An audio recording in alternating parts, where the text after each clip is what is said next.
My girl, I'm so glad you're enjoying the apartment I got you. Grandpa beamed across the brunch table, raising his mimosa like it was just another warm family moment. The air stilled. I froze mid-sip, the orange juice burning down my throat. Eyes darted toward me from all directions. My mom's painted lips parted in confusion. My sister looked up from her phone, and my dad dropped his fork. It hit the porcelain plate with a sharp clink. I could feel my heartbeat behind my eyes as the silence grew dense. I glanced down, wiped my hands on the napkin in my lap, then looked up at Grandpa. "I live in a basement," I whispered. His smile faltered. "What?" "I never got any apartment," I said louder this time. My voice was even steady. I wasn't about to cry here, not after all these years. A hush dropped like a storm cloud. I felt it in my bones. "What are you talking about?" Grandpa asked, blinking in slow motion. "Before we begin, drop a comment and tell us where you're from and from which city you're watching our videos. And after watching the whole video, don't forget to tell us what would you do in this situation. Be honest. Tell me in the comments below. We read every comment. Let's begin." The room shifted. My mom reached for her coffee, hands trembling just enough to spill a drop. My sister stopped chewing. Dad coughed, then reached for his water like he had something stuck in his throat. Truth? Maybe. I looked around at all of them. "You never sent me anything, Grandpa," I said again calmly. "I've been living in a windowless basement for 4 years. The only gift I've gotten from this family in a decade was silence." "Wait, hold on," Grandpa said, pushing his chair back a few inches. "I wired the down payment to your dad 4 years ago. He told me he surprised you with it after graduation." My mouth went dry. A shiver ran up my spine, but I forced myself to breathe.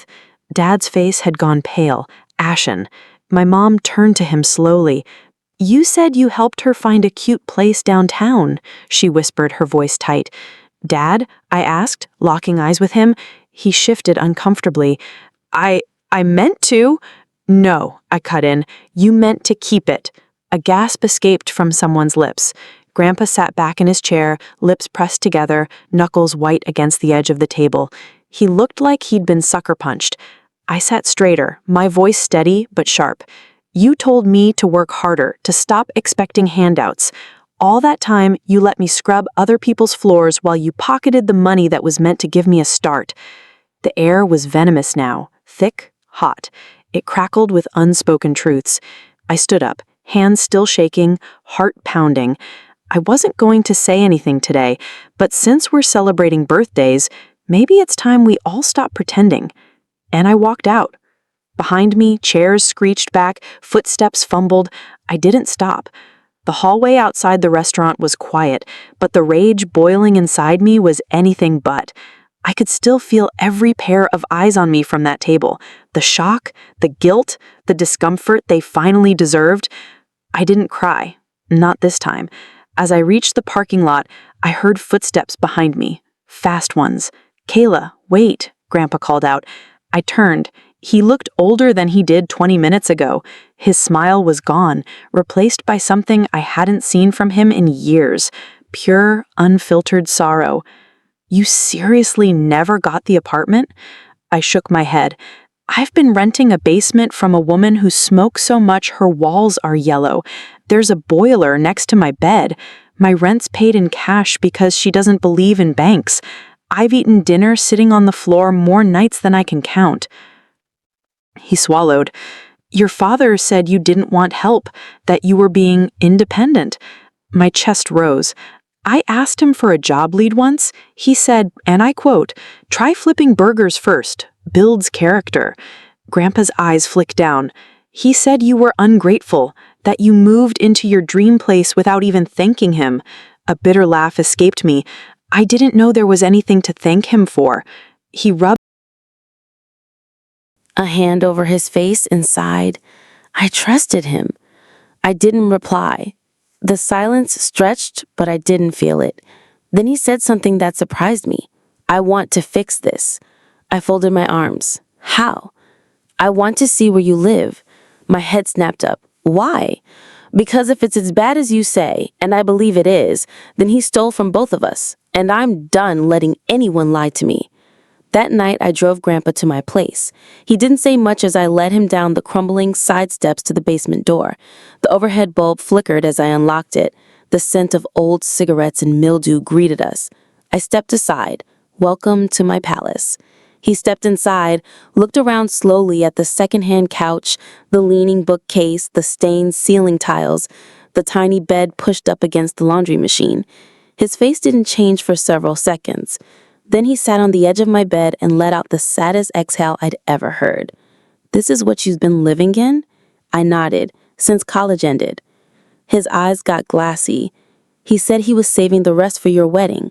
I thought it made sense at the time." "There is no rest." My voice was flat.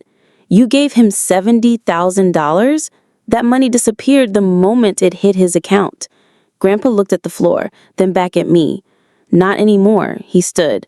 "Tomorrow," he said, "we're going to the bank and the lawyer. And after that, I think your dad and I need to have a very long conversation." I didn't smile, but inside something stirred. A shift. Like I had finally cracked a glass everyone else had been watching me through. The next morning, I woke up to the smell of burnt coffee and the sound of Grandpa on the phone talking to his lawyer. "I don't care if it's Sunday. Howard, find the paperwork. I want every transfer traced, every cent, and I want you to draft a letter stating I no longer authorize Daniel Whitmore to act on my behalf in any financial capacity." His voice was cold steel, a tone I had never heard him use, not even when Dad had wrecked his truck back in high school or when Mom forgot his medication once. This was different. I stayed in the hallway barefoot on the cold concrete floor, listening in silence. Something inside me, something long dormant, felt seen. By noon, we were sitting in a crisp wood-paneled office downtown. Grandpa had pulled strings to get an emergency appointment. The banker, a prim woman in her 50s, clicked through records on her screen, lips pressed tightly. "I do see the transfer here," she said finally, adjusting her glasses. "From Mr. Whitmore's account to Daniel Whitmore, your son, marked as gift for Kayla's condo." She turned the monitor toward us. The date was there, the exact amount. Everything Grandpa said was true. Then she clicked again. My heart dropped.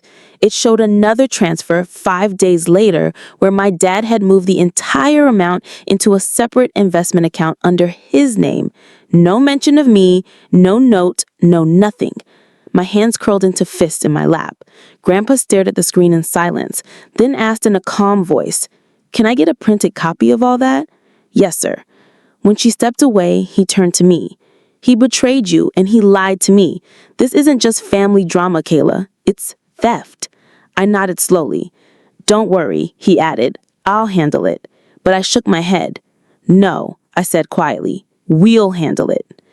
That afternoon, we drove straight to my parents' house. I hadn't stepped foot there in years. The same house where I used to decorate cupcakes with Mom, where Dad once taught me how to ride a bike before he started ignoring my calls, where my sister threw a party the week I moved out and left my stuff on the lawn. Grandpa rang the doorbell. Dad opened it, half confused, half annoyed. His eyes widened when he saw both of us. "We need to talk," Grandpa said, voice firm. "I'm kind of busy. Sit down." Grandpa didn't raise his voice. He didn't need to. Mom hovered in the background, her brows furrowed. My sister peeked down the staircase, sensing tension like a vulture. Even look at it. Then Grandpa dropped the hammer. "You told me Kayla was living in that apartment I bought her, but the money never made it there. You took it. You stole it. And you lied to your daughter and to me." Dad chuckled nervously. "Come on, Dad. You're blowing this out of... She's been living in a basement," Grandpa snapped, "eating on the floor, working 2 jobs while you used her money to pad your investments. I was holding it for her future. Don't." My voice cut in sharp. "Just don't lie again. You told me I was lazy, entitled, that I didn't deserve help. Meanwhile, you were living off the money that was meant to give me a chance." Dad's jaw clenched. Grandpa opened the folder and slid the papers toward him. "I've already spoken to Howard. We'll pursue legal action if we have to, but you're going to pay back every cent, and you're going to explain yourself in front of the family at the next brunch. No more secrets, no more pretending you're some noble father. Mom whispered, "Daniel, tell me this isn't true." He said nothing. Silence. Then Grandpa turned to me. "You'll move in with me next week. I've already called the realtor. We'll find you a proper place to live." I stared at Dad one last time. He couldn't read my eyes. The man who once told me, "You'll never make it without me," looked small now, shrinking under the weight of truth. I didn't feel victorious. I felt free. And that was better. The following Sunday, brunch was held at the same restaurant, same table, same faces, but everything had changed. I wasn't seated near the end anymore, squeezed between an ice bucket and a chair that didn't match. I sat beside Grandpa this time, at the head. His hand rested lightly on mine as we waited for everyone to arrive.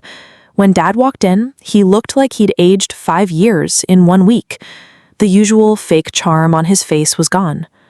Mom stayed close to him, tight-lipped and tense. My sister wore sunglasses indoors, like she didn't want to see what was about to unfold. Grandpa stood up before anyone could pretend this was a normal Sunday. "I'm going to keep this short," he said, his voice sharp and loud enough for the entire room to quiet. "I've invited everyone here because last week I learned that a grave injustice was done in my name. 4 years ago, I sent money, my own savings, to help Kayla start her adult life. I was told she received it. I was told she was thriving." He turned slightly toward me. That was a lie. The room went still. A server froze mid-pour. I looked up, feeling the burn behind my eyes again, but I held it in. This wasn't about tears. Not anymore. Grandpa continued. "Daniel took that money. He invested it, hid it, and then let his daughter suffer in silence, making her feel unworthy, lazy, and dependent, all while pretending he was being a responsible parent." A wave of murmurs rolled through the family members seated around us. My aunt gasped. My cousin blinked hard, clearly piecing things together. My dad shifted in his seat. Grandpa turned fully toward him now. "You betrayed both of us. And from this moment forward, you will not touch another cent of my estate. Every asset, every trust, every future transaction, it's all being restructured. You've lost that privilege." Then, slowly, Grandpa pulled a folded document from his jacket and laid it gently in front of him. "I want you to read this out loud." Dad looked at the paper like it was poison. Grandpa's voice sharpened. "Now." His hands shook as he opened the letter, and when he began to read, his voice broke with every sentence. "To my family. I stole from my daughter, Kayla Whitmore. I took funds meant for her future and lied about their purpose. I have wronged her, my father, and the integrity of this family. I accept full responsibility and will pay back the full amount within 6 months. I am deeply sorry." When he finished, there was only silence. No clapping, no gasps, just a heavy, collective breath. And for the first time in years, I looked at my father and didn't feel small. I felt seen. And that night, back at Grandpa's house, I stood on the porch with him. Under the stars. "I still can't believe you never asked for anything," he said. "I was done asking," I replied softly. He nodded. "I'm sorry I didn't check sooner." "I'm not," I said after a beat. "Because now I know who's really in my corner." He smiled faintly. "You're not going back to that basement." "I know." "I found a place for you," he added. "Downtown. Light wood floors, real windows." I laughed quietly. "That already sounds like a mansion." "You deserve it." Maybe I did. But more than anything, I deserved to stop fighting for scraps. The new apartment had floor-to-ceiling windows. The first morning I woke up there, the sun streamed in like it had been waiting for me. I didn't hear my landlady cursing at her dog through the wall. I didn't hear the pipes groaning beside my head. Just silence. Peace. I sat on the edge of my new bed, a real bed, not a secondhand futon, and stared out at the city skyline. I wasn't used to seeing the sky like this. I wasn't used to feeling safe. That day, I started something I'd buried years ago. I opened my laptop, dusted off the folder I used to keep hidden behind job applications and bills, the folder labeled Designs. Inside were the sketches and layouts I once dreamed would become my career, before the world convinced me that stability mattered more than passion. Before my dad looked at my portfolio and said, "It's cute, but when are you going to get serious?" Now, I got serious. I applied to design studios, freelance networks. I even launched a small online portfolio. I used the money Grandpa gave me not just to survive, but to start. Weeks passed, then months. One afternoon, I got a call. A local architecture firm had seen my submissions. They were launching a new community housing project and needed someone who could think creatively, someone who understood making the most out of small spaces. I smiled. "I've lived that," I told them. When I walked into their downtown office for the first time, I wore the same beige coat my mom once called cheap and childish. The receptionist offered me water. The creative director offered me a seat. By the end of the meeting, I had a contract in hand. It wasn't just a job. It was proof. Proof that I was never the failure they painted me to be. That living in a basement didn't mean I belonged beneath anyone. Months later, it was my turn to host brunch. Not in a restaurant, not in someone else's house. Mine. Real plates. Real laughter.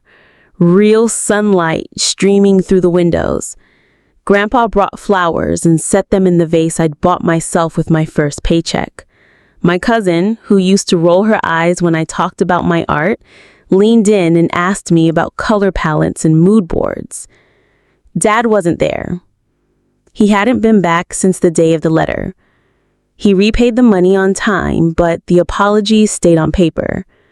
That was fine with me, because some people's absence is the greatest piece of all. And as I passed around a tray of fresh scones, I caught Grandpa watching me with a soft smile on his face. "This," he said, "this is what I imagined." I touched his hand. "Me too."